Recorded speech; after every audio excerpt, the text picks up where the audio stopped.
is kind of talk about their startup, how they started up their business, or talk about some facet of business and so forth. We're going to be talking about work today. And so what I'd like to do is I'd like to introduce my friend Ron Davis. Most of you know Ron.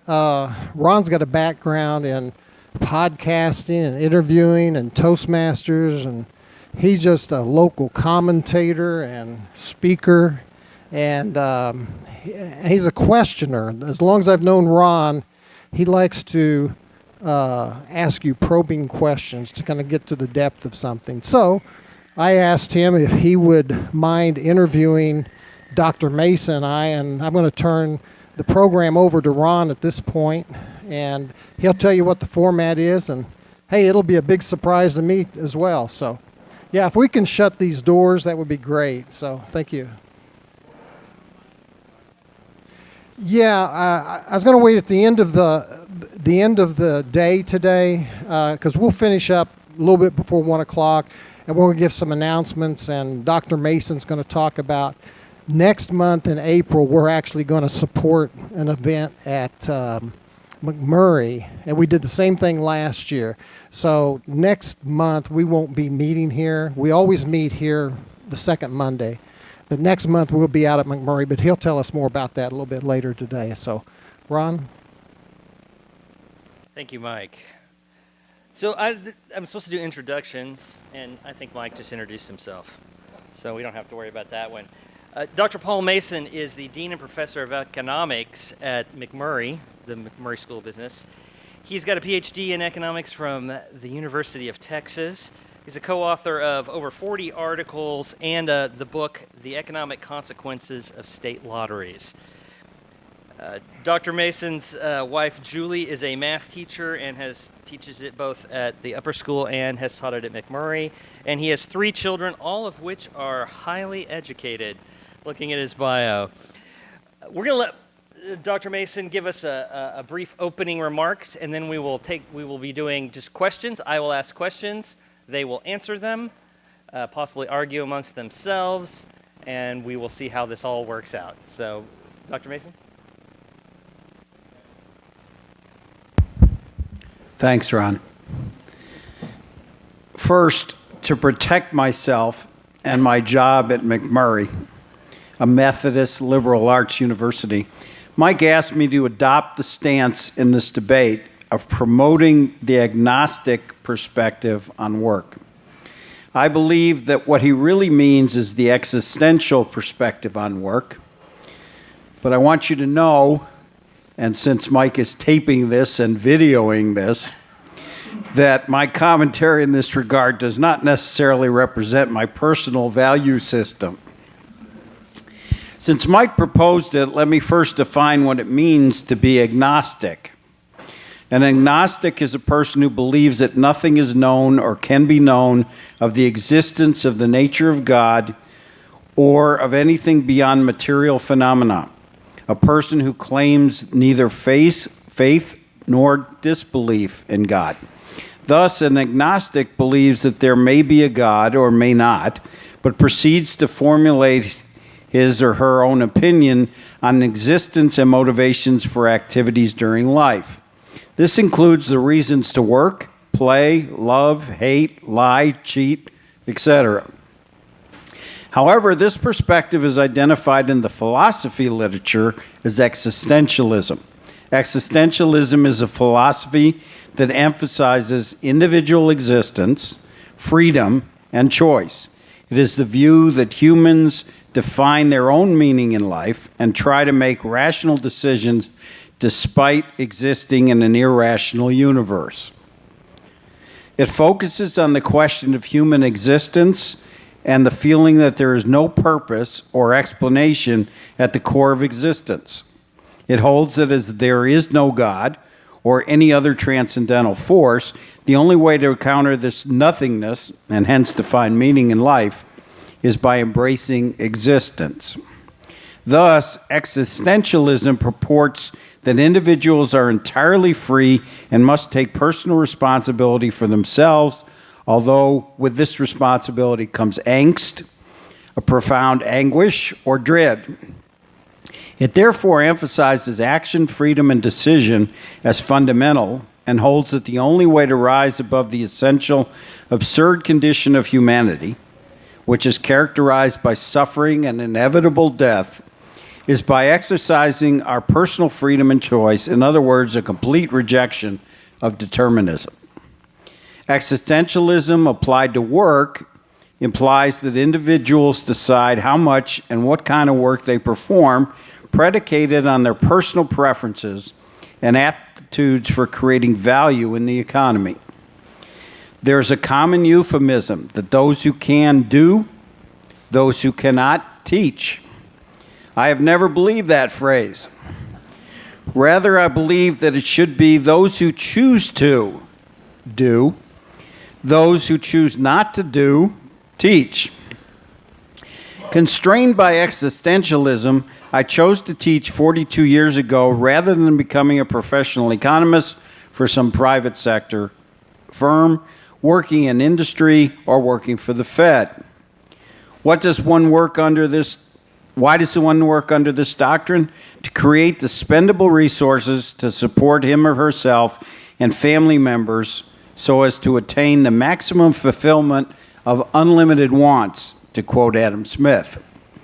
Work is a tool to promote one's standard of living, and one engages in it at a minimum to subsist, and better than that, through effective use of skills and abilities useful in production, to prosper. Given unlimited wealth, many would choose not to work, or to only engage in work or other activities that maximize utility, which is the economist's word for satisfaction.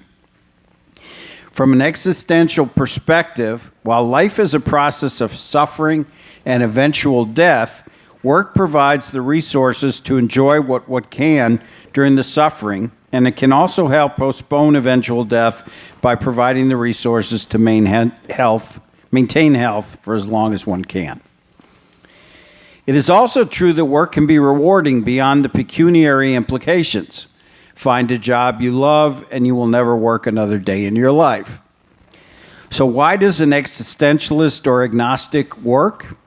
Because it provides resources to support the person and his or her family to the level of his or her contributions to production, and potentially also to provide utility derived from the act of work. Work does not exist to glorify a deity, or because a 2,000-plus-year-old book written by Sephardic scholars known for their storytelling and exaggeration says that it should be done. Work exists to produce goods and services for humanity, to promote social welfare, and more importantly, personal satisfaction. Please remember my disclaimer at the beginning. Thank you. Okay, I'm going to throw half my questions out, or at least I'm only going to ask them of Mike, because I think you answered a lot of them in your opening there. But I do have one question that I like to start interviews out with, a sort of a lighter sort of question. So this question is lighter. So Mike, we'll let Mike start first. Mike, if I gave you $5 million, taxes paid, what would your days look like in 6 months?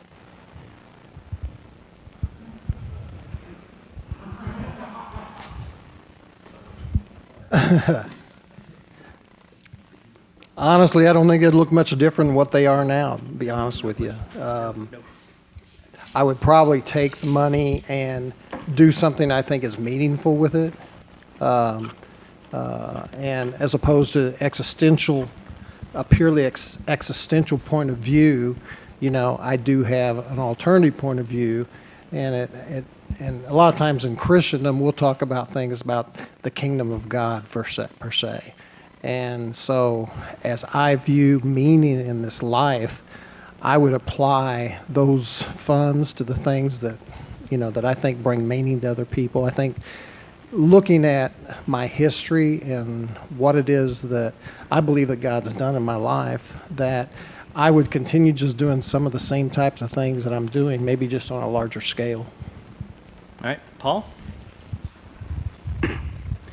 Well, if I had $5 million, first of all, I wouldn't worry so much about how much money I give to my daughter every month, how much money my wife spends through Amazon. But I would be very much more comfortable with my financial needs and the prospects of leaving funds for my kids. I don't know that I would buy a whole lot more because I have simple needs in that regard. But it would give me a level of satisfaction and a level of confidence in knowing that I would not have a financial distress in the future. But what would you do? What I would do is mostly pay off some expenses for myself and my kids, pay off my mortgage, pay off my daughter's mortgage, my son's mortgage. Would I give more to charity? Probably. I meant like on a day-to-day basis. What would you do? Well, at this point in my life, being somewhere in the neighborhood of 3 to 10 years away from retirement, I probably wouldn't change much in that regard because I have a commitment to McMurray. I have a commitment to the new faculty members that I've hired over the last 3 years that to see through some of the things that I want to accomplish before I retire. So I don't believe I would retire. Now, if it was $500 million, that would change my commitment. I could give a lot of money to McMurray to replace me, and then I wouldn't have to worry about it. Very good. I'm not going to say it was a trick question, but what I'm basically saying is if you didn't have to have money, what would you do with your time? And would you work, as we are talking about? But if we're going to talk about work, I think the first thing we have to do is define what we're talking about. So why don't each of you define, and I know I'm looking forward to the economist's answer to this question, but I think I will let Mike go first. Mike, how do you define work? Well, with all the training classes I've done through the years, Larry Denton's here, and he knows that I worked at the Workforce Center for a number of years and so forth, and doing training programs with folks there, and it was all in the realm of work ethic and so forth. A lot of times I would start by putting up on the board 4 dashes across the board, and I'd ask mostly the students, the kids, when I was working with young adults, I said, okay, can you think of the dirtiest 4-letter word in the English language that ends in K? And of course there was all kinds of snickering and giggling, and so not to get too far into the weeds, I would say, well, what's the first letter, and so forth. And we go through, you can imagine some of the first letters we would go through. And finally somebody would catch on and they would say W. And I said, yes, W-O-R-K. A lot of times in our society has been looked at as a really dirty 4-letter word, so to speak, that ends in K. And because I think in a convenience and comfort society like where we're at, working for retirement, working for getting a higher level of or standard of living, and all of those kinds of things, which kind of goes more to the existential side like Paul was talking about, But if you look at the more transcendent side, work a lot of times is measured in our society by the dollar symbol, And for me, as I've come through my life, there's some people that don't measure work and the value of work with the dollar symbol so much as they measure it by the lives that are impacted. And the problem with that is a lot of times you don't know how you're impacting somebody. You may have the best intentions in the world, and there's guys from the military here, and when they have new airmen coming in, they're hoping they're making a positive impact that will last for years and years and years. And that was the same thing when I was doing programs. But people are sitting here like Jim Clark, and they know that, hey, it's few and far between that somebody will come back and say, hey, thank you for that investment. So in that realm, you don't have you don't have a tally that's as easy to look at as a spreadsheet. or as a bottom line. Pastor Nichols is here, and he knows that same thing. So in those two different economies, if you will, the transcendent or absolute economy versus the relative existential economy, the measuring sticks usually are different. And in the economy of the kingdom, yes, the reality of living in this world and being able to balance your checkbook, be able to pay your bills and all that kind of stuff is all absolutely part of it. But from a Judeo-Christian perspective, largely, we know that it doesn't end there. And it's not just all about my satisfaction. In this society, a lot of people are saying things like, well, find your passion. Well, I've found my passion several times,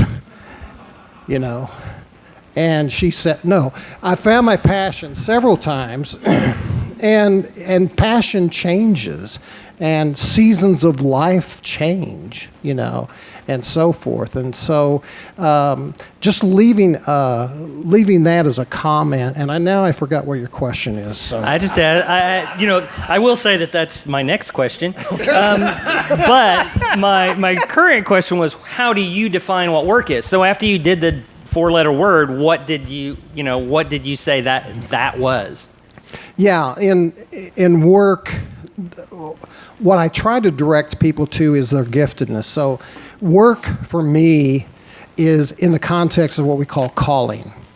And calling is, and many of you have heard me say this over and over and over again, but the word calling is the word vocation. It comes from the Latin word vocare, okay, which is calling. So those that come from religious communities, a lot of times you hear somebody say, oh, he's got a real calling on his life, a vocational calling, in fact. Well, what's he got, a calling? Is it a double calling? Because vocation and calling is the same word, okay? So helping people identify what they're gifted at and matching that up with what the needs are in the world that's out there, and kind of trying, especially young people, getting them generally directed in that direction. Because I think with our current education system that we have, to a large, I think looking back, and of course, I'm a little older than Paul is, so I've had more time to look back. Doesn't mean I'm any wiser, but looking back and you say, what on earth, an 18-year-old kid, you're going to have him declare a major, and he said, well, this is what I'm going to be in my life, or even in the Air Force or whatever, And very rarely in my life experience do I see it happen that way. Now, there's some people that have always known what they wanted to do from the time they were a little kid, But my goal in working with people to identify work is finding out, what are you gifted at, what you're interested in, what are you driven toward.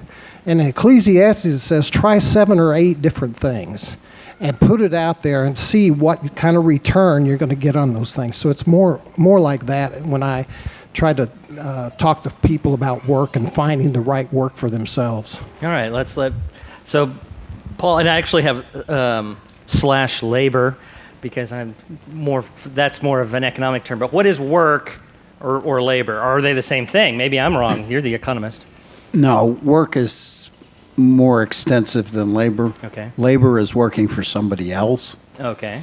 And so work involves working for somebody else as one component, but also working for yourself as a self-employed individual or an entrepreneur. But it's even broader than that. I define work as the provision of human capital to production. And that's in a very general sense, because production is not necessarily just compensated. If I go to work, I work at McMurray, that's work, because I'm providing my human capital to McMurray University. I also am an entrepreneur, like many of you in this room, because I do expert witness work in cases involving economic damages. And so in that regard, that's self-employed work. But work around the house is also work. Cooking, cleaning, financial records, childcare, that's all work too. Okay? So human capital is the economist's term for skills that are useful in production, and providing those skills, whether it's in the labor market whether it's in the broader market or whether it's simply in the household. That's all work. Okay. And the question that Mike already talked about from his perspective is, how do we set the value of work? That you just gave us the understanding that there is work that you get money for, and there's work that still needs to be done that you don't get money for. So how do we, or how does an economist or whoever value work? Well, work in the labor market or in the production process is valued at, sorry for the technical term, at the marginal revenue product. It's the amount that of value that you create in the production process. And she a congresswoman or senator? I don't remember. The lady from New York. Yes, yeah, congresswoman. And her comments just the other day, which reek of Marxism, her point about work is that people don't get paid the contribution that they make to the production process. But in fact, the reason she perceives that is because she's looking on average instead of at the margin. And at the margin, people do get paid what we call their marginal revenue product, their contribution to the production process. When you look at it on an average, of course, nobody gets paid their their revenue product on average, because if they did, the price of the product would be far in excess of what is feasible. But on the margin, people do. And so that's how you value work, either in the labor market or as a self-employed individual. Work performed in the home is much more difficult to value. And in fact, that's part of what I do as an economist in litigation involving economic damages, is estimate what's the value of household services. Cooking, cleaning, etc. And that, we use certain degrees of generalities, what housekeepers get paid to do that kind of thing. So the value comes from that. I currently use about $12 an hour for housekeeper services because that's a pretty consistent average. But of course, if what you do around the house is you build closets or you remodel kitchens or something in your own home, the value is much greater. If you're dusting, perhaps, I don't know what's on the low end, but if you're dusting, since the dust just comes back anyway, it's probably valued less. Got it. So it's interesting listening to you. I'm reminded of a phrase I used to always say back when I was an employee, and then no longer believed back when I was an employer, was that employees work as hard as they have to not to get fired, and employers pay as little as they can so the others won't quit. But it sounds like that's actually the economic definition. That's the margin there, right? It's like how much I can pay you without you quitting? That's not entirely wrong. But understand, employers face the problem of having their employees being stolen away. Mm-hmm. And they have to pay enough to protect those employees, particularly those with experience that they don't want to lose more. And employees have to produce enough to maintain their job.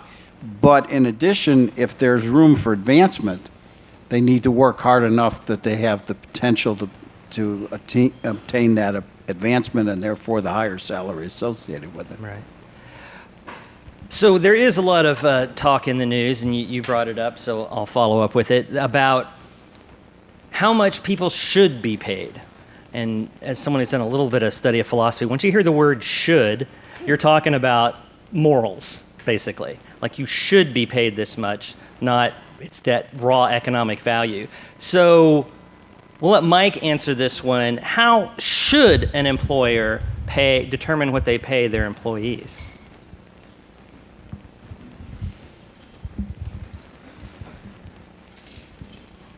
Well, I guess the standard might come down to how would you like to be paid if you were them, and how would you like to be treated if you were them, with their skill set and so forth, and what are you trying to do to benefit them in their life that's going to extend beyond even this job or this position that they're in. One of my favorite writers is Dorothy Sayers, and she was a contemporary of C.S. Lewis and G.K. Well, she came after G.K. Chesterton, but just reading off of one of her statements, she said, "Work is not primarily a thing one does to live, but the thing one lives to do." And so you can see the difference of opinion there, of trying to find what it is that you're designed to do and doing that. When I was at, years ago, when I was at Mount Zion Baptist Church, Pastor Kelvin Kelly, one of his things that he would say to me many times as we left a meeting or something, he would say, "Go do what you do." I go, "Well, that's the most ridiculous thing I've ever heard. Go do what you do." But as I've come through life a little bit further, I mean, that's excellent advice. Go do what you do and work out of who you are, and not letting your work define who you are, All of us, according to Ecclesiastes, all of us has eternity built into the hearts of men, okay? We're all made in the image of God. And so when it comes to the question that you're talking about there in terms of particular payment and that sort of thing, it can be put in strictly economic terms. What's going to be the return on investment of what they contribute, to, and I think there's a big misunderstanding by a lot of people that are demanding more and more wages, that they don't really understand how business operates. They don't understand how economics operate. But at the same time, as an employer, me looking at them and what can I do, what kind of responsibility do I have in their life to help them make their life better, So that's the way I would have to approach it, Okay. And Paul, from the Existential boot, how much should you pay your employees? Well, you should pay your employees what they're worth, what their contribution to production is at the margin, as I discussed before. The problem we have in this country is that we are forced to pay many people more than they're worth because of minimum wage legislation, and we underpay large numbers of other people for a number of reasons, not the least of which is too little competition in industries that puts too much market power in the hands of a few. And so you combine the two, and just think about it. If you run a McDonald's, and my next door neighbor runs all of them in this town, and you have, say, 5 people working the counter, and their joint production is such that each of them is contributing $3 an hour to that production, and this is purely hypothetical, $3 an hour, but the minimum wage says you have to pay them 7.25 or more than that, then you're overpaying those people. They're not worth what you're paying them.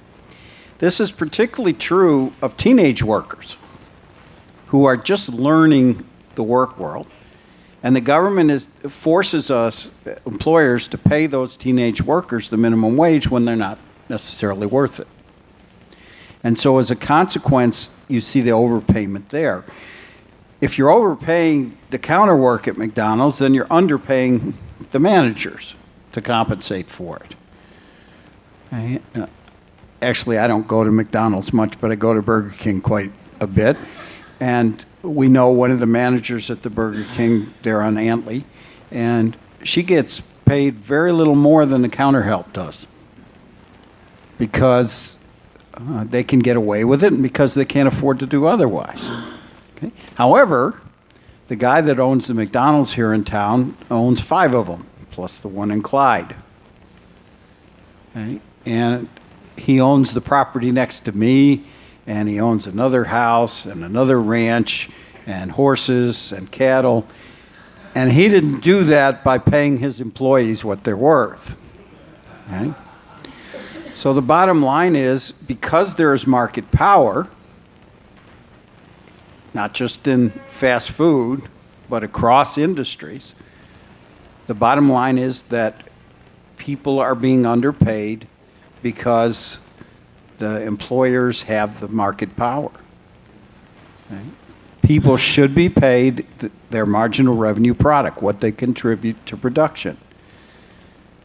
If we had less market power, if we enforced antitrust laws to reduce the market power, we would see people getting paid closer to their marginal revenue product.